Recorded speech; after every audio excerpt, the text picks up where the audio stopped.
आज महाराष्ट्रभर पूर्ण नवरात्रोत्सव सण साजरा होत आहे। त्याचप्रकारे मीरा भाईंदर शहरामध्ये ठाणे असू द्या, मुंबई असू द्या, सगळ्याच ठिकाणी नवरात्रोत्सव साजरा होतो आहे। प्रत्येक कॉम्प्लेक्समध्ये लोक साजरा करत आहेत।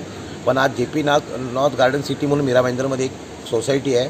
त्या सोसायटीमध्ये आपला गरबा म्हणजे गरबा नवरात्रोत्सव चालू असताना गरब्यावरती काही 16व्या मजल्यावरून काही समाजकंटकांनी अंडे फेकली गेली।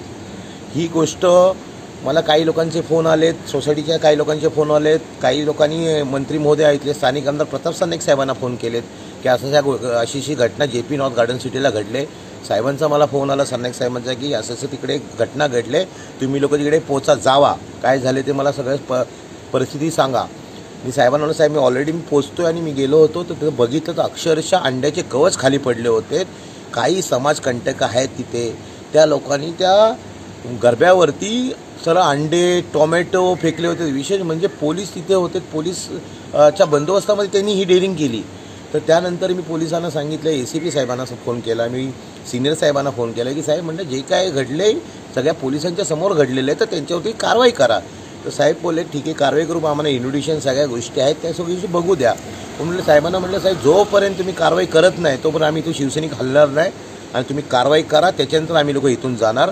त्याच्यानंतर आज 4-4:30 वाजलेत, आत्ता गुन्हा नोंद झाला। गुन्हा भारतीय न्याय संहिताच्या आधारे 300 कलम दाखल केलं आणि त्या समाजकंटकावरती गुन्हा नोंद झाला। त्याबद्दल मी पोलिसांना पण मी धन्यवाद देतो की तुम्ही सगळ्या गोष्टी गुन्हा नोंद केला, आम्ही ठीक आहे सगळ्या गोष्टी केल्या आणि गुन्हा नोंद करून त्यांना उद्याच्या उद्या जे काय ते त्वरित सगळ्या गोष्टी अटक करा ही आमची मागणी सांगून